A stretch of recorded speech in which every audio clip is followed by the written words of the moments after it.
Hello champions, welcome back to EduGrown. तो बच्चों, हम वापस आ गए हैं स्पर्श बुक के अपना रहीम के दोहे का पार्ट सेकंड लेके। तो जैसा कि बच्चों हमने इसके पहले पार्ट में डिस्कस किया था रहीम का जीवन परिचय। तो बच्चों हम आपको बता दें, इनकी जितनी भी रचनाएं होंगी आप इनको बिल्कुल अपने कंठस्थ करके रखिएगा, ठीक है। जैसे कि मदनाष्टक, रहीम सतसई, श्रृंगार सतसई, राज पंचाध्यायी, रहीम रत्नावली, बरवे, भाषिक, भेद वर्णन, ये सभी इनकी इम्पॉर्टेंट रचनाएं हैं। तो होगा क्या बच्चों, जैसे भी एग्ज़ाम में आपको जीवन परिचय लिखने के लिए आता है तो उनमें ये रचनाएं आपके लिए काफ़ी हेल्पफुल होगी। और उम्मीद है आपसे कि आपने पिछला वीडियो में सारे दोहे को अच्छे से समझ लिया होगा। इसी के साथ हम उसके अगले पार्ट को आगे बढ़ाते हैं। और इसका अगला जो दोहा है वो ये है, नाद रिजि तन देह मत मृग, नर धन देत समेत, ते रहीम पशु से अधिक रीजय कछु न देत। मतलब इन लाइनों में कभी हमको एक सीख देना चाह रहे हैं। वो ये कह रहे हैं कि जिस प्रकार एक मृग या एक हिरण संगीत की ध्वनि सुनकर एकदम उसमें मदहोश होकर अपने पूरे शरीर को नेछावर कर देता है, उसी तरह कई लोग मोह या लालच या किसी के मोह में आकर क्या करते हैं, अपना संपूर्ण धन संपत्ति सब कुछ दे देते हैं। मतलब कई लोग इस तरह के होते हैं कि अगर किसी ने उन्हें प्यार से कुछ बोलकर धन या संपत्ति मांगी तो वे सब कुछ उन्हें दान में दे देते हैं। लेकिन कितने लोग तो जानवर से भी गए गुजरे होते हैं। मतलब कई लोगों की मानसिकता जानवरों से भी खराब होती है, जो किसी से मोह लगाकर सब कुछ ले तो लेते हैं लेकिन उनको वापस कुछ नहीं देते। तो यहाँ पे कवि हमें एक सीख देना चाह रहे हैं कि इस तरह से किसी के भी मोह में पड़कर अपना सब कुछ न्यौछावर करना ठीक बात नहीं है।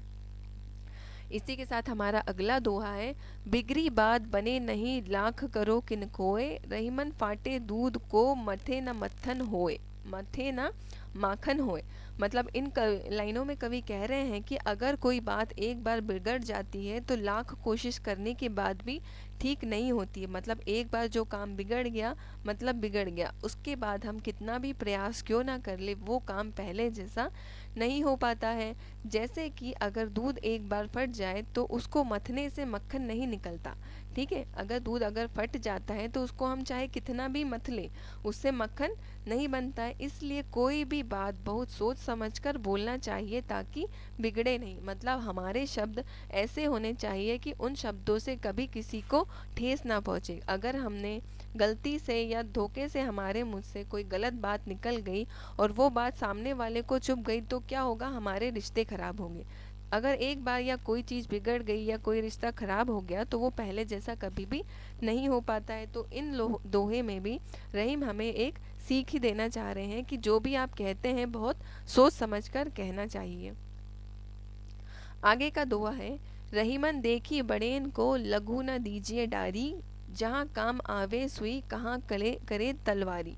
मतलब यहाँ पे कवि बता रहे हैं कि एक छोटी चीज़ की जगह अपनी महत्वपूर्णता है। मतलब एक छोटी चीज़ की अपनी उपयोगिता है और एक बड़ी चीज़ की अपनी उपयोगिता है। तो यहाँ पे लेखक बता रहे हैं कि कभी भी हमें छोटी वस्तु की उपेक्षा नहीं करना चाहिए। मतलब अगर हमें जहाँ पे कपड़े सिलने के लिए सुई का काम है और वहाँ पर कोई तलवार लेकर आ जाएगा तो वो बिल्कुल ठीक नहीं है। और जैसे कि जहाँ पर तलवार का काम है और वहाँ पर कोई सुई लेकर आ जाएगा तो वो भी बिल्कुल सही बात नहीं है, क्योंकि युद्ध के समय तलवार काम आती है, सुई नहीं। इसलिए सभी जगह का, सभी चीज़ों का अपना अपना महत्व होता है।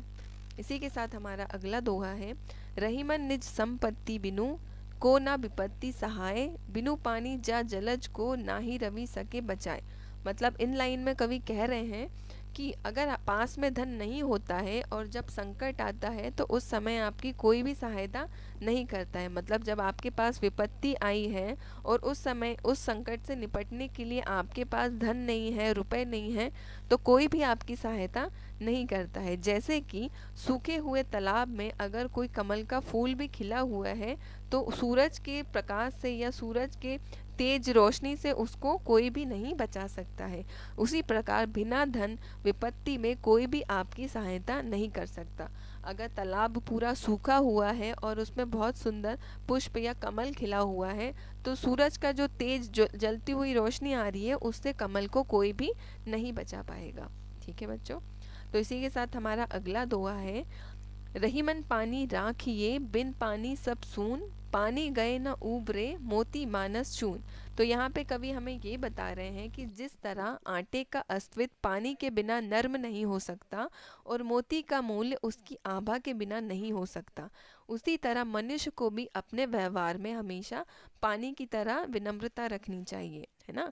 विनम्रता के बिना मनुष्य की सुंदरता खत्म हो जाती है। जैसे कि कोई आटा है वो हमेशा कठोर ही रहेगा, है ना, जब तक उसमें पानी नहीं मिलेगा। अगर उसमें पानी मिल जाएगा तो वो बहुत ही ज़्यादा मुलायम हो जाएगा, बहुत ही ज़्यादा मुलायम हो जाएगा, एकदम सॉफ्ट सा हो जाएगा, ठीक है। उसी प्रकार जैसे कि कोई भी मोती अगर नहीं चमक रहा है तो उसकी कोई वैल्यू नहीं है, उसी तरह मनुष्य को भी अपने व्यवहार को एकदम पानी की तरह तरल रखना चाहिए, जिसमें डालो उसमें उनको मिल जाना चाहिए। इसलिए अगर मनुष्य में विनम्रता नहीं है तो उसकी सुंदरता खत्म हो जाती है, ठीक है। तो इसी के साथ बच्चों हमारा ये सेशन भी आज का यहाँ पे ख़त्म होता है। मिलते हैं आपसे अगले सेशन में नेक्स्ट सेशन के साथ। तो जो जितने भी दोहे हमने आज पढ़े हैं इनको आप अच्छे से रिवाइज करिए और इन सारी चीज़ों को अच्छे से पढ़ते रहिए। मिलते हैं आपसे अगले सेशन में इसी प्लेटफॉर्म पर। जब तक के लिए थैंक यू।